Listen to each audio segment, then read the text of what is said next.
श्रोताओं, स्वागत है आपका देवशल्य फैक्ट्स में। तो आज हम जानेंगे 10 ऐसे दिव्य और पवित्र पक्षियों के विषय में जिनका हिंदू धर्म में बहुत महत्व माना गया है। जी हाँ, तो चलिए देखते हैं। तो सबसे पहले बात करते हैं हंस के विषय में। जब कोई व्यक्ति सिद्ध हो जाता है तो कहते हैं कि इसने हंस पद प्राप्त कर लिया है, और जब कोई समाधिस्थ हो जाता है तो कहते हैं कि वह परमहंस हो गया है। परमहंस सबसे बड़ा पद माना गया है। हंस पक्षी प्यार और पवित्रता का प्रतीक है। यह बहुत ही विवेकी पक्षी माना गया है। आध्यात्मिक दृष्टि से मनुष्य के निश्वास में हा और श्वास में सा ध्वनि सुनाई पड़ती है। मनुष्य का जीवन क्रम ही हंस है, क्योंकि उसमें ज्ञान का अर्जन संभव है। अतः हंस ज्ञान, विवेक और कला की देवी सरस्वती का वाहन है। यह पक्षी अपना ज्यादातर समय मानसरोवर में रहकर ही बिताते हैं, या फिर किसी एकांत झील या समुद्र के किनारे।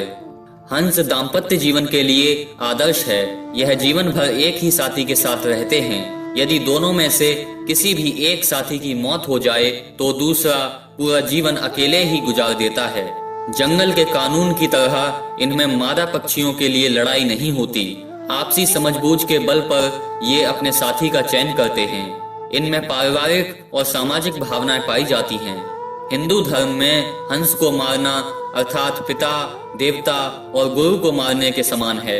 ऐसे व्यक्ति को 3 जन्म तक नरक में ही रहना पड़ता है। अब बात करते हैं मोर के विषय में। मोर को पक्षियों का राजा माना जाता है। यह शिव पुत्र कार्तिकेय का वाहन है। भगवान कृष्ण के मुकुट में लगा मोर का पंख इस पक्षी के महत्व को दर्शाता है।